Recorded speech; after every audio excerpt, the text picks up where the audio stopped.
Marion, we're here at Google offices today. You've done a fantastic presentation. We're delighted to have heard about that. Thank you. Here's an opportunity to say a little bit again and maybe introduce your female friend, Buddy. So kind of welcome. Thank you, thank you. And what is it that you've told the audience today?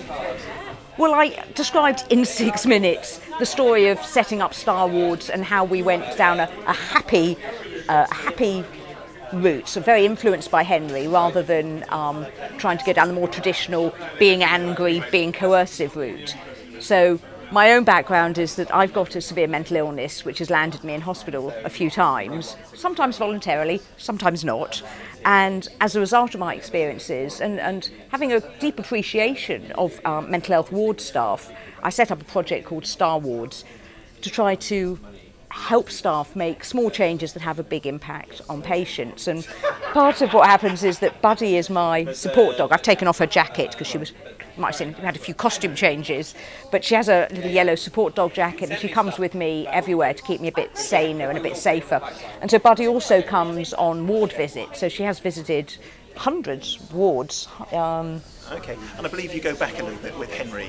Yeah, Henry's an old university mate of mine, and I mean, I've always been influenced by Henry, but it sort of coalesced very specifically around, I suppose, around leadership and management principles. And when I was setting up Star Awards, and I'd come up with these 75 ideas, I had this, I suppose, old-fashioned, deeply rooted desire for them to be converted into compulsory standards that the regulator would impose. And I thought, well, that'd be brilliant, because then it'll all happen, everything will be great.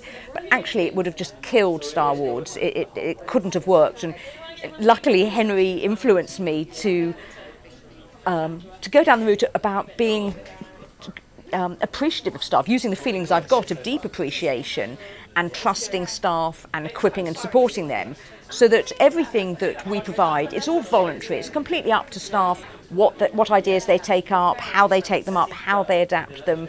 And that's been the core to Star Awards being very popular with staff and the ideas being implemented. Okay, so 75 ideas, and this, just how popular is this approach?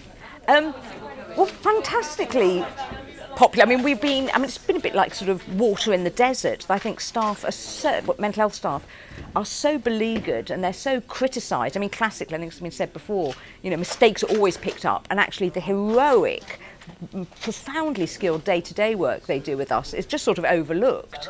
So by us focusing on what they're doing that is so fantastic and so much appreciated by patients, the staff get a morale boost, and then they notice the things that they're already doing, feel good about that, feel more energised. There's a sense of permission to be creative and to use their own instincts, their own experiences, their own ideas. Yeah, is there a real sort of standout example for you in the time that you've been going with this? We strongly encourage wards to have pets because it makes a disproportionate difference to patients and staff and visitors. And we were contacted by a secure unit for women in the north, and they told us that they introduced a bunny rabbit, so it's like £19.99 worth of white fluff, and the rates of self-harming, which is a very difficult, very fraught issue on wards, very, very difficult to deal with, that the rates of self-harming by the women fell by 50% just by introducing a tiny little bunny rabbit. So it's these small changes which are very patient-friendly that can have a phenomenal effect.